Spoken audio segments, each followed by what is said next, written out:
everybody know. I know y'all had a little bit of fun with that I'll call it an overreaction video. I think it was pretty much an overreaction, but I'm going to be talking about that just a little bit. See how much do I still agree with that take or not? Oklahoma fans, y'all can roast me in the comment section. I was laughing at a couple comments before. Did want to just go ahead and hey, great game for Oklahoma fans. Look, I still bought a T-shirt. It was an amazing game. I've seen some great games. 2018, 2022, and 2023. All probably top 5 Red River shootouts. I got to give y'all fans some credit. Y'all actually showed out. Y'all were very loud. I thought y'all were the more loud fan base during the college game day portion early on. I kind of dipped away towards the end, so maybe more Texas fans started to get louder, show up, but that was just my opinion early on. But was the take really that bad? Was the take that bad? Texas, and for those that don't know, I said with some conviction, Texas beat the shit out of Oklahoma, okay? Now, yes and no. Yes and no, okay? I will say, look, at the end of the day, Texas lost, and that's all that matters. We took a giant L. You saw the thumbnail. L. Oklahoma won 34-30. 34-30. I mean, look, hey, I'm not, it doesn't bother me that much as y'all would hope it would, but I think that Texas, we made a lot of mistakes early on. I think there's a tale of two halves. The first half, we absolutely got dominated, 100%. Second half, we overcame a large deficit that we put ourselves in. And Quinn, one completion short of perfect in the second half. So really, and that's after the first 3 drives.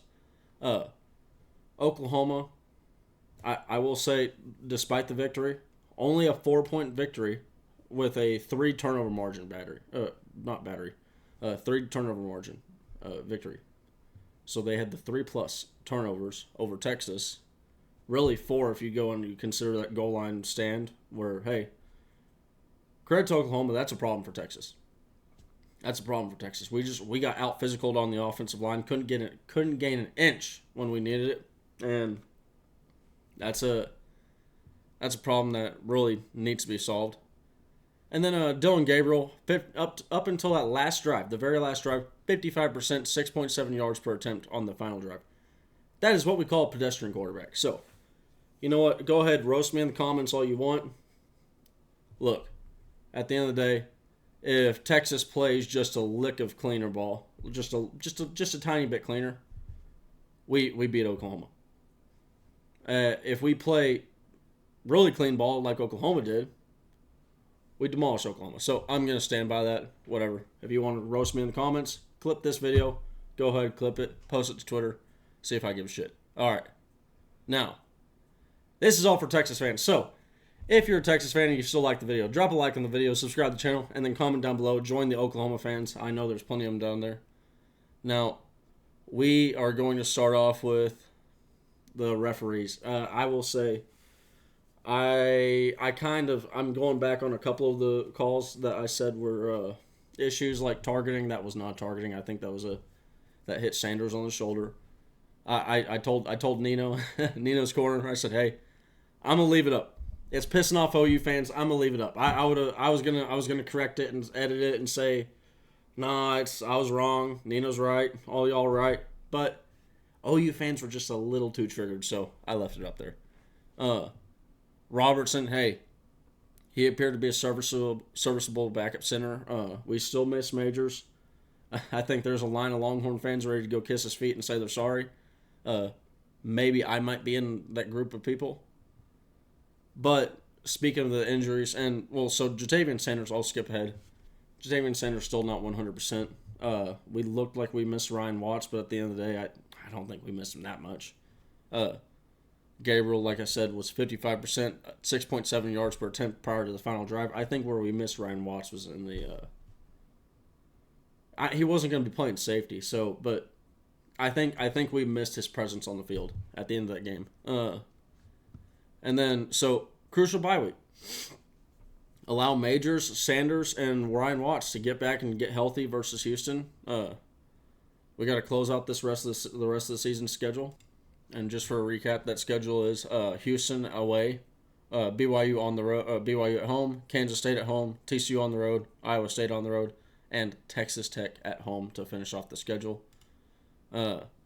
So like a big bye week, let our guys get juiced, rejuvenated, recharge the batteries. This is, I think, in my opinion, a really good spot to have the bye week, right in the middle of the season. You don't have too long of a season either way on either half. You basically break it up in halves. Now, we'll start off with go position by position. Starting off on the defensive backs, my thought from the defensive backs. I thought Terrence Brooks had a great game. He had 7 targets. They tried to target him 7 times. Looked like they were trying to pick on him. Didn't work. There was only 3 receptions, I believe, for a total of like 40-something yards. Overall, he had a pretty good day in coverage with 2 pass deflections as well. He did have a DPI at the end, but at the end of the day, it is what it is. That's one of those things where I think the referees, and I'm not going to say that it's rigged or anything like that. I just think they're incompetent. I honestly, I don't trust the Big 12 refs to make a correct decision to save their lives. Or if there was a gun pointed at my head shout out Paul Davidson. But if there's a gun pointed at my head and and it relied on the Big 12 refs going 100% for calls, I'd say go ahead and pull the trigger. I'm gone. I had a good life. Jahdae Barron had a great game. I thought, no, this could have been by design, and Oklahoma could have been doing this on purpose to try and, throw Texas off, to try and bait Barron out of, make some open space elsewhere where it wouldn't have been. Or he was just out there actually, like, blowing up screens, and Gabriel had to say, okay, I cannot throw it there.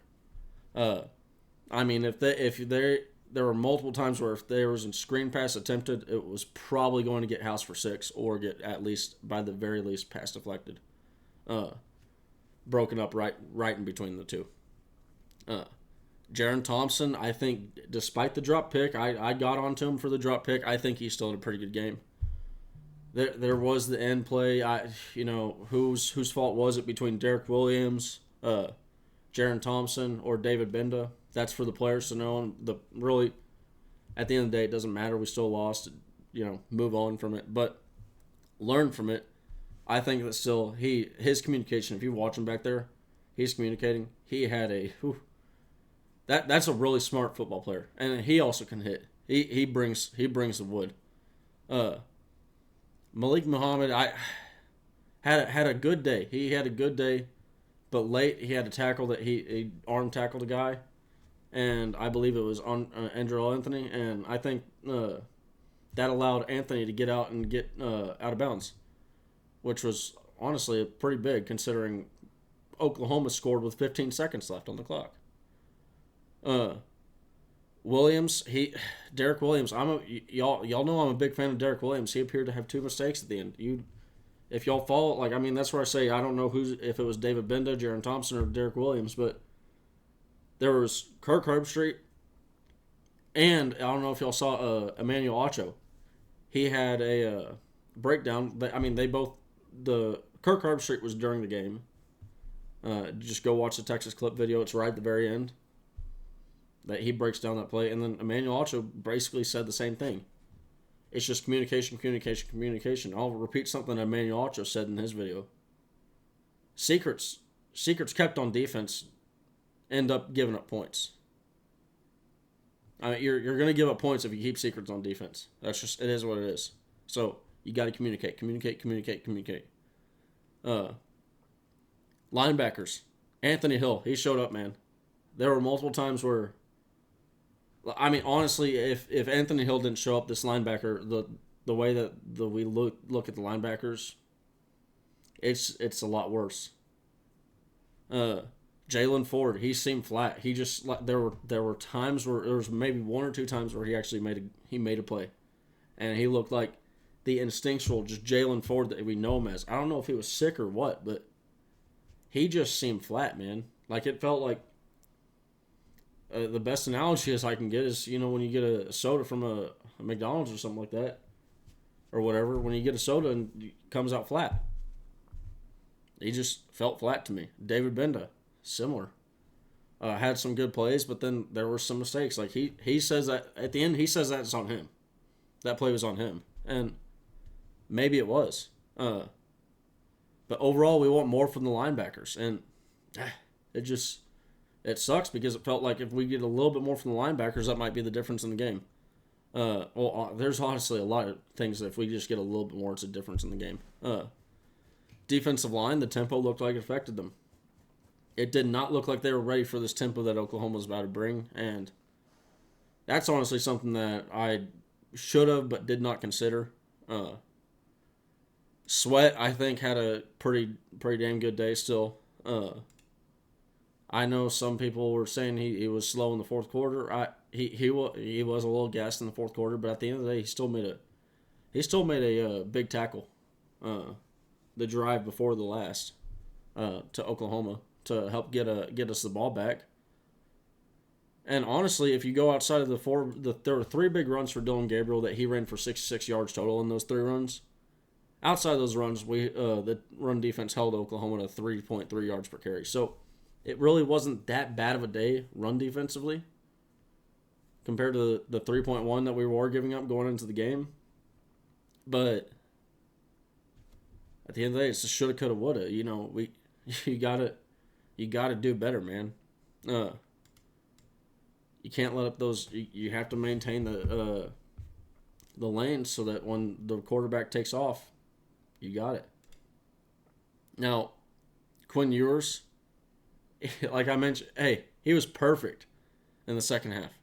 Outside of one pass that you could honestly say, you could argue was a DPI. Now, like I said, you could argue it. It's not a 100% certain, but I mean it looked like a DPI in the stands. That's one of the reasons why I was so animated after the game in the immediate reaction video.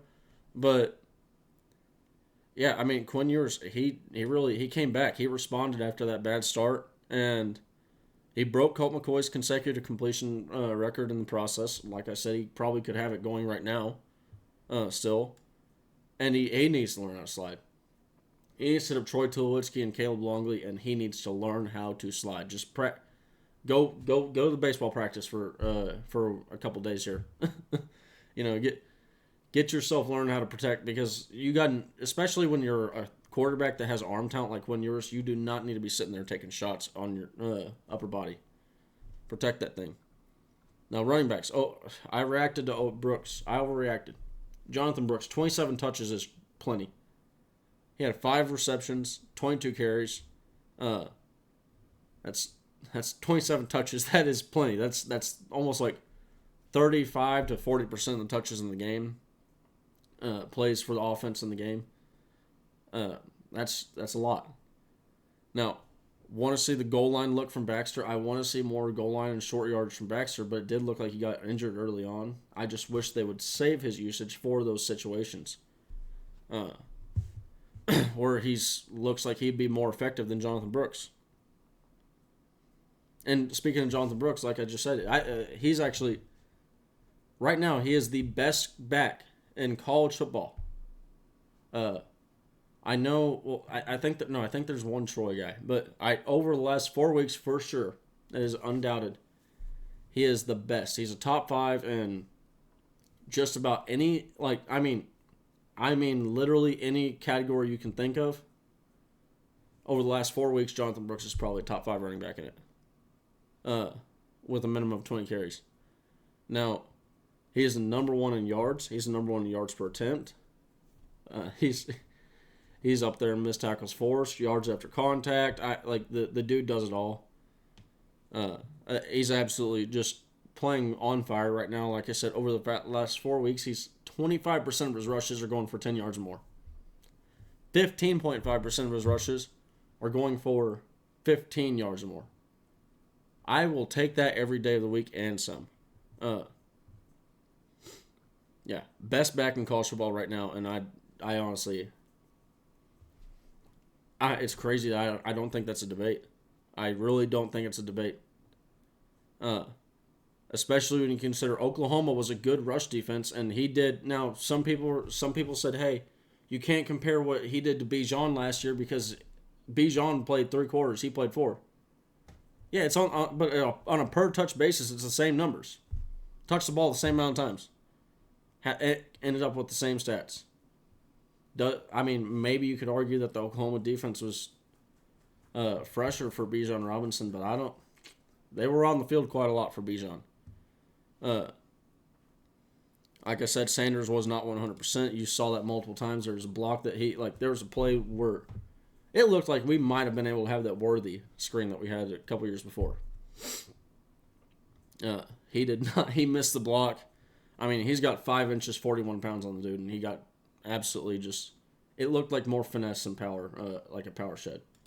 But at the end of the day, Gunnar Helm came up big for Texas when we needed him to. There was a play where Oklahoma let him kind of slip off into the middle of nowhere, and he just got a wide open touchdown. So that's one point that Oklahoma could point to and say, "Hey, y'all say that, well, we can say this." But at the end of the day, Gunnar Helm came up big. He was doing a pretty good job when it came down to replacing Jatavian Sanders when Sanders wasn't on the field. Sanders actually did play some snaps, but not as much as we thought he might. Now, wide receivers. Worthy and Whittington both had 100-yard days. I think that, this is the first time we've seen that duo have 100 yards together. Whittington really, really, really wanted to win. You could tell. He was, man, I mean, you could feel his effort on the field. You could, in the stadium, you could just feel it. The guy, you can feel it on the screen when you watch the replay. He wanted it, and I feel terrible for him, man. Because at the end of the day, I think if we win in the championship game, Big 12 championship game, if we make it there, and if we play Oklahoma in there, man, it's not the same as the 50-50 split, the celebration after the game. I wish he had gotten it for his sake. Worthy, he was impressive in the game. I thought he did a really nice job versus the defensive backs. I thought they were going to do better versus him. That's not talking bad about the Oklahoma defensive backs. I'm giving Worthy a lot of credit here because the Oklahoma defensive backs are good. Adonai Mitchell had some nice grabs. There was a sideline grab that I thought was way better than this was such a crazy game. There's actually so many impactful plays that got lost and all.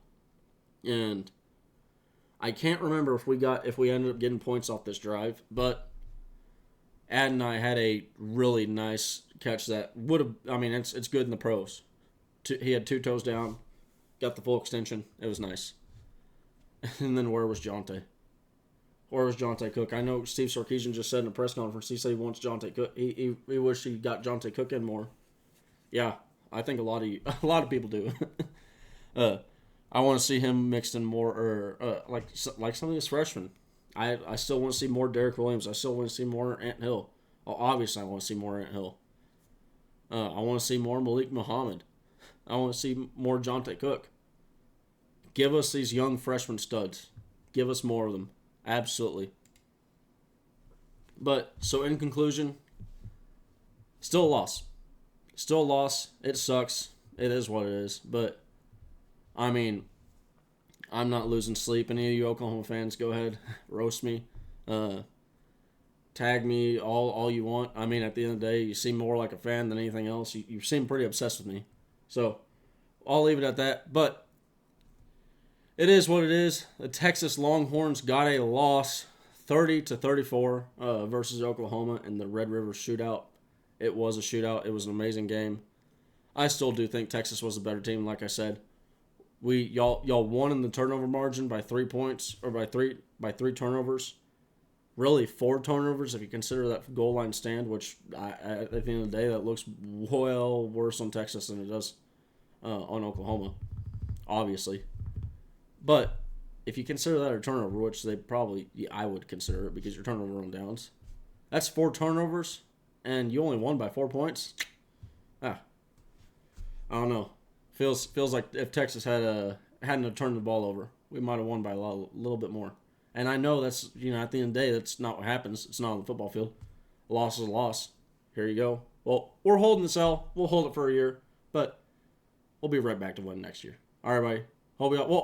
And maybe, hopefully, all we got to ask is, Oklahoma fans, please, We just want you to take care of business. Take care of business so we can play all back in the run it back in the championship game in Jerry World. All right. Hope you all have a great day. Hook!